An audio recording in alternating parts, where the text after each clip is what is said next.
नमस्कार दोस्तों, निकवी क्लासेज में आपका एक बार फिर से स्वागत है। दोस्तों, हमारी क्लासेस चल रही थी राजस्थान की सभ्यताओं के बारे में। राजस्थान की सभ्यताओं में भी हमने बेराट सभ्यता के बारे में सविस्तार पूर्वक अध्ययन करने जा रहे हैं। इसमें भी हमने एक क्लास और बची है, साक्ष्य के बारे में अध्ययन कर रहे थे। हमने लास्ट क्लास में छोड़ा था कि अकबर द्वारा किसका साक्ष्य प्राप्त किया गया था। यहीं पे टकसाल डालने का कारखाना स्थापित किया गया था। तो कहाँ से प्राप्त हुआ टकसाल डालने का कारखाना? हमें बेराट से प्राप्त हुआ है। तो टकसाल के साथ से टकसाल का निर्माण किसने करवाया? निर्माण आपसे पूछ लिया जाए तो निर्माण किसने करवाया? तो अकबर ने करवाया। अकबर ने। ये क्या काम करती है? सिक्के डालने का काम करती है। तो सिक्के डालने का काम यहीं पे किसने करवाया था? तो सिक्के डालने का काम जहांगीर व शाहजहां द्वारा तांबे के सिक्के डालने का काम करवाया गया था। तो लिखो यहां से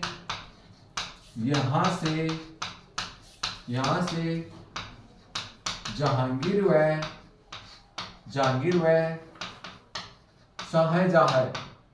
शाहजहां ने सिक्के डालने का काम करवाया।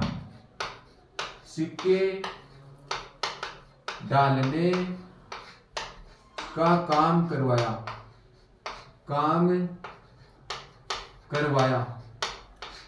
तो सिक्के डालने का काम किसने करवाया? जहांगीर व शाहजहां ने यहाँ पे सिक्के डालने का काम करवाया। ठीक है। और किसके? तांबे के सिक्के डालने का काम करवाया। आपसे पूछ लिया जाए सिक्के डालने का काम करवाया और किसके? तो तांबे के सिक्के डालने का काम करवाया। तांबे के सिक्के डालने का काम किसने करवाया? आपसे पूछ लिया जाए तो किसने करवाया था? जहांगीर व शाहजहां ने करवाया था। टकसाल का निर्माण किसने करवाया? तो अकबर ने करवाया। ये कई बार क्वेश्चन पूछा हुआ है। यहीं से और क्या साक्ष्य प्राप्त हुए हैं? भाब्रू शिलालेख व बेराट कलकत्ता शिलालेख प्राप्त हुआ है। तो यहां से किसका? भाब्रू शिलालेख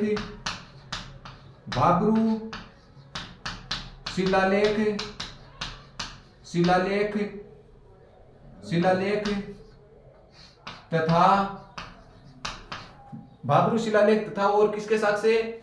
कलकत्ता शिलालेख के साक्ष्य प्राप्त हुए। बेराट कलकत्ता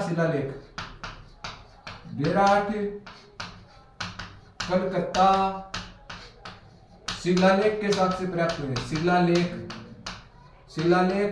के साक्ष्य प्राप्त हुए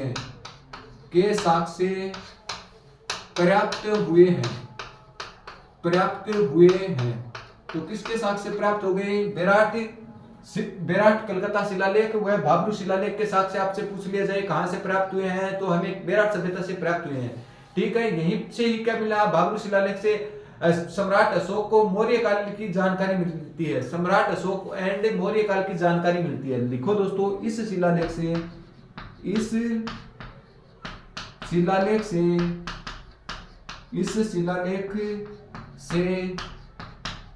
सम्राट अशोक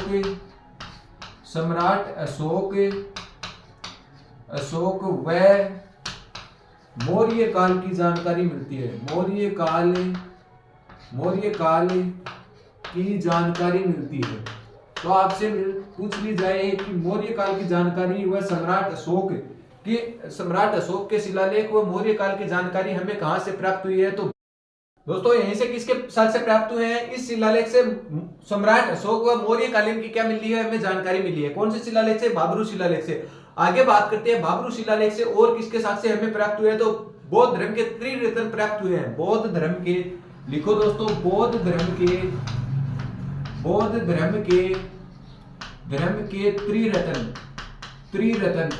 धर्म के त्रिरत्न प्राप्त हुए हैं। त्रिरत्न बौद्ध धर्म के कौन से है? बुद्ध, धम्म और संघ। कौन से है? बुद्ध, धम्म और संघ। बुद्ध, धम्म और संघ।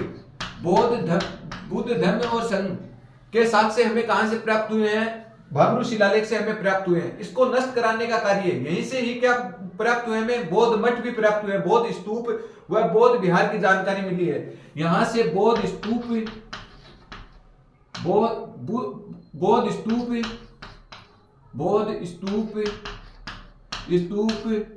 मठ, बौद्ध मठ की जानकारी प्राप्त हुई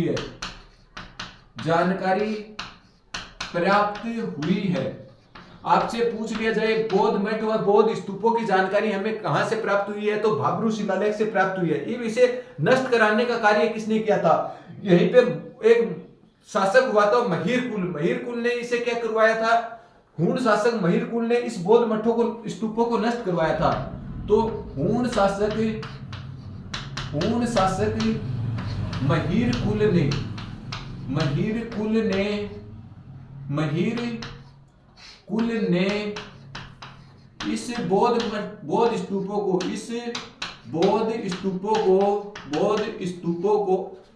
ने इस बौद्ध स्तूपों को नष्ट करवाने का कार्य किया। बौद्ध स्तूपों को नष्ट कराने का कार्य किया। तो आपसे पूछ लिया जाए, ये कई बार क्वेश्चन पूछा हुआ है कि बौद्ध स्तूपों को नष्ट कराने का कार्य किसने किया था? महिरकुल ने ये कार्य किया था। हूण का ये शासक था। इसकी जानकारी हमें कहां से प्राप्त हुई है, ये भी क्वेश्चन आ सकता है। तो इसकी जानकारी हमें कहां से प्राप्त हुई है? चीनी यात्री था हेनसांगा की पुस्तक शी यू की। तो इसकी जानकारी आपसे पूछ ली जाए, जानकारी कहां से प्राप्त हुई है? जानकारी हेनसांग की पुस्तक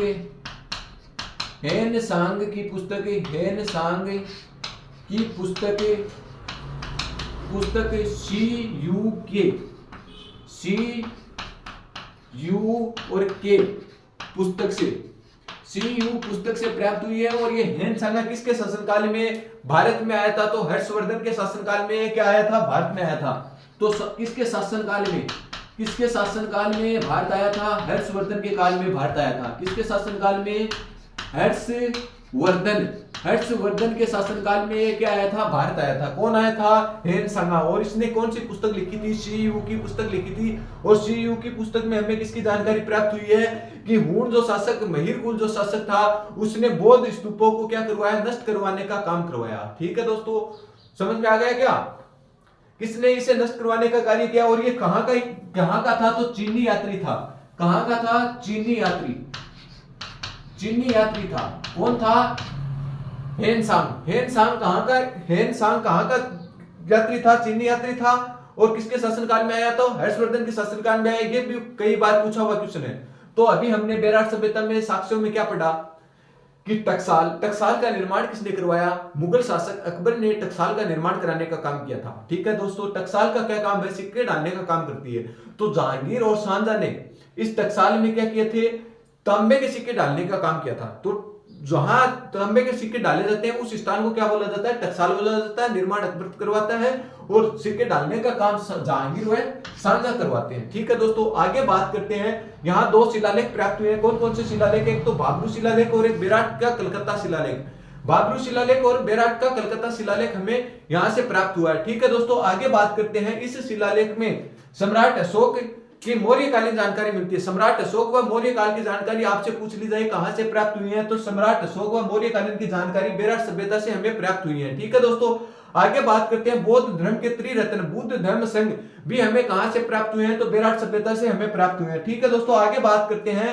बौद्ध स्तूपों और मठों की जानकारी भी हमें कहां से प्राप्त हुई है? तो यहां से बेराट सभ्यता से प्राप्त हुई है। ठीक है दोस्तों, आगे बात करते हैं। हूण शासक महिरकुल ने इसे बौद्ध स्तूपों को नष्ट कराने का कार्य किया था। हूण जो शासक था महिरकुल, इन जो बौद्ध स्तूपों का निर्माण करवाया गया था अशोक के काल में, तो उनको नष्ट कराने का काम किसने किया? महिरकुल ने किया। इसकी जानकारी हमें कहां से प्राप्त हुई है? तो इसकी जानकारी हमें हेनसांग की पुस्तक शी यू के से हमें प्राप्त हुई है। ठीक है दोस्तों, ये चीनी यात्री था और किसके शासनकाल में भारत आया था? हर्षवर्धन के शासनकाल में ये भारत आया था।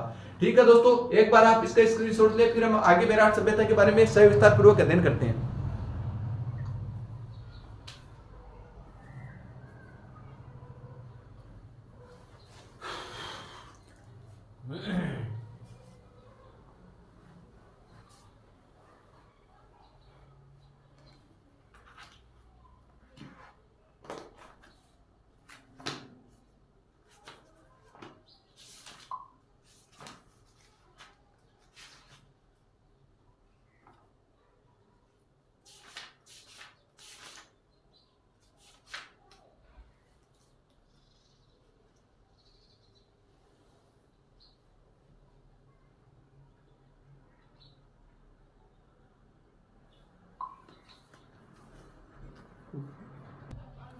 दोस्तों आगे बात करते हैं बेराट सभ्यता से और क्या साक्ष्य प्राप्त हुए हैं। यहाँ पांडवों ने क्या किया था? अपना अज्ञातवास जीवन व्यतीत किया था। तो लिखो दोस्तों, यहाँ पांडवों ने अपना अज्ञातवास व्यतीत किया था। तो पांडवों ने अपना अज्ञातवास कहाँ व्यतीत किया था? बेराट में व्यतीत किया था। ठीक है दोस्तों, और यहाँ महाभारत कालीन के अवशेष मिले हैं। यहाँ से किसके? यहाँ से महाभारत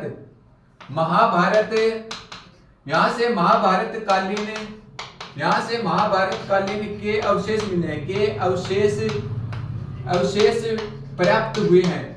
तो आपसे पूछ लिया जाए महाभारत कालीन के अवशेष कहां से प्राप्त हुए हैं, तो बेराट सभ्यता से हमें महाभारत कालीन के अवशेष प्राप्त हुए हैं। ठीक है दोस्तों, आगे बात करते हैं बेराट स्थल से 26 प्रकार की मुद्राएं प्राप्त हुई हैं। तो लिखो बेराट स्थल से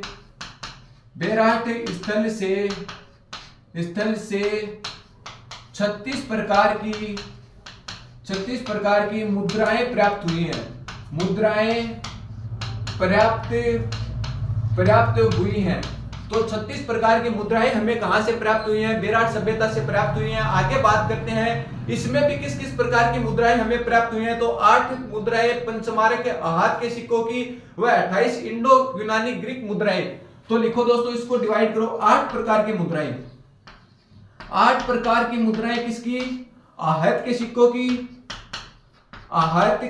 की, या इसे कौन से सिक्के बोलते हैं? पंचमारक सिक्के, या इसे पंचमारक सिक्के प्राप्त हुए हैं। पंचमारक सिक्के प्राप्त हुए हैं कहां से?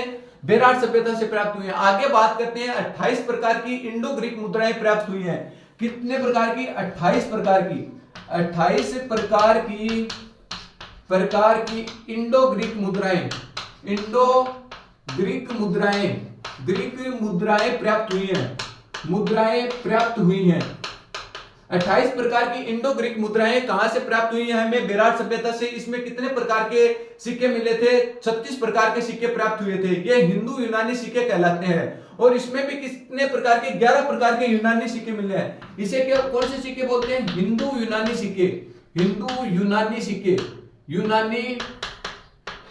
सिक्के कहते हैं। हिंदू यूनानी सिक्के कहते हैं। इसमें भी किसके? 11 प्रकार के। इसमें भी 11 प्रकार के यूनानी सिक्के प्राप्त हुए हैं। यूनानी सिक्के प्राप्त हुए हैं। और वो भी किसमें? यूनानी सिक्के, जो 11 यूनानी सिक्के प्राप्त हुए हैं वो किसमें प्राप्त हुए? सूती कपड़े में लपटे हुए, सूती वस्त्र में लिपटे हुए। तो लिखो दोस्तों, सूती वस्त्र में लिपटे हुए, सूती वस्त्र में लिपटे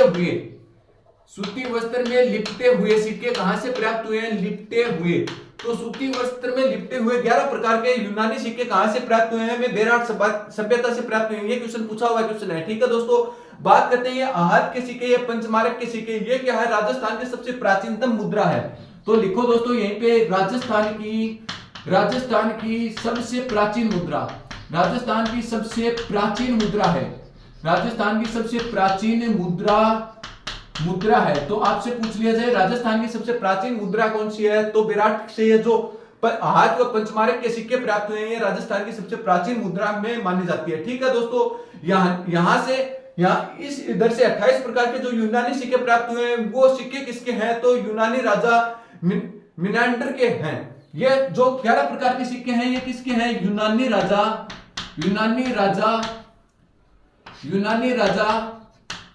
मिनांडर के हैं। मिनांडर के हैं। तो ये जो 11 सिक्के प्राप्त हुए हैं, यूनानी राजा मिनांडर के सिक्के प्राप्त हुए हैं। ठीक है दोस्तों, आगे और हम बात करते हैं गुप्त अभिलेख। बेराट सभ्यता को व्यापारिक नगर कहा है। गुप्त अभिलेखों ने, लिखो दोस्तों, गुप्त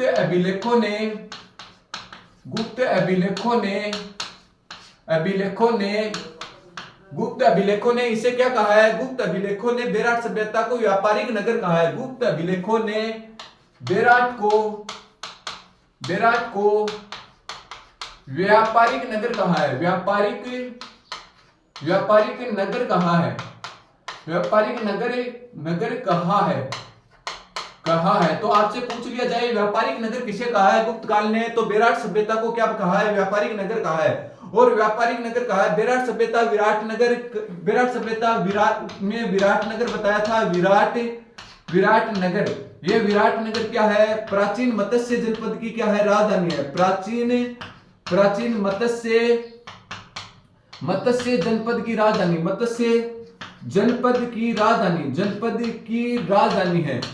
राजधानी 16 जनपद थे, उसमें सबसे प्राचीन जनपद आपसे पूछ लिया जाए तो वो कहां था? राजस्थान में था। वो कौन सा जनपद था? मत्स्य जनपद था, विराटनगर था। विराटनगर की राजधानी क्या थी? प्राचीन मत्स्य नगर की राजधानी थी। ठीक है दोस्तों, तो अभी हमने बेराट सभ्यता में क्या पढ़ा है दोस्तों? हमने बेराट सभ्यता में पढ़ा है कि यहाँ किसके साक्ष्य प्राप्त हुए? यहाँ पांडवों ने अपना अज्ञातवास व्यतीत किया था। और महाभारत कालीन के अवशेष आपसे पूछ लिया जाए तो महाभारत कालीन के अवशेष कहां से प्राप्त हुए हैं? तो हमें बेराट सभ्यता से प्राप्त हुए हैं। ठीक है दोस्तों, बात करते हैं बेराट सभ्यता से कितने प्रकार की मुद्राएं हमें प्राप्त हुई हैं। तो बेराट सभ्यता से 36 प्रकार के हमें मुद्राएं प्राप्त हुई हैं। उसमें से बात करते हैं 8 प्रकार के आहत व पंचमार्क के सिक्के हमें बेराट सभ्यता से प्राप्त हुए हैं।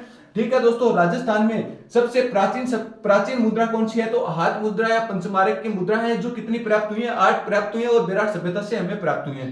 ठीक है दोस्तों, आगे बात करते हैं 28 प्रकार की इंडो ग्रीक मुद्राएं हमें प्राप्त हुई हैं। 28 प्रकार की इंडो ग्रीक, और ये भी किसकी हैं? हिंदू यूनानी सिक्के इसमें प्राप्त हुए हैं। बात करते हैं इसमें 11 प्रकार के जो सिक्के हैं वो यूनानी सिक्के प्राप्त हुए हैं। और यूनानी सिक्के भी किसमें प्राप्त हुए? सूती वस्त्र में लिपटे हुए प्राप्त हुए हैं हमें। किससे? बेराट सभ्यता से प्राप्त हुए हैं। तो ये क्वेश्चन पूछा हुआ क्वेश्चन है कि 11 सिक्के सूती वस्त्र में लिपटे हुए किस सभ्यता से प्राप्त हुए हैं? तो किस सभ्यता से? बेराट सभ्यता से प्राप्त हुए हैं। और ये किस प्रकार के सिक्के हैं? यूनानी सिक्के हैं। ठीक है, यूनानी राजा मिनेंडर के सिक्के हमें, ये यूनानी राजा जो मिनेंडर था उसने ये सिक्के बनाए थे और उसके ये अवशेष मिले हैं। ठीक है, आगे बात करते हैं गुप्त अभिलेख में बेराट सभ्यता को क्या बताया गया है? व्यापारिक नगर कहा गया है। गुप्त अभिलेख था, उसमें जो बेराट सभ्यता है उसको व्यापारिक नगर के रूप में दर्जा दिया गया है। ठीक है दोस्तों, आगे बात करते हैं भारत में 16 महाजनपद हुए थे, उसमें से प्राचीन महाजनपद कौन सा था? तो मत्स्य महाजनपद था। और मत्स्य महाजनपद की जो राजधानी थी वो क्या थी? विराटनगर थी। विराटनगर क्या थी? मत्स्य जनपद की क्या थी? राजधानी थी। और वो मत्स्य जनपद कहां पड़ता है? हमारे इस बेराट सभ्यता के अंतर्गत पड़ता है। तो दोस्तों ये थी हमारी बेराट सभ्यता। उम्मीद करता हूं जो मैंने पढ़ाया वो बेराट सभ्यता का आपको अच्छे से समझ में आ गया होगा। यदि आपको कहीं पर भी दिक्कत आई है तो आप हमें कमेंट करके बता सकते हो। और चैनल पे यदि नए हो तो ज्यादा से ज्यादा लोगों को शेयर भी कीजिए। आप भी इसे सब्सक्राइब करें ताकि आने वाली आगे की आगामी भर्तियों की सूचना और इन क्लासों की सूचना आप तक जल्द से जल्द पहुंच सके। दोस्तों आज के लिए इतना ही, धन्यवाद दोस्तों।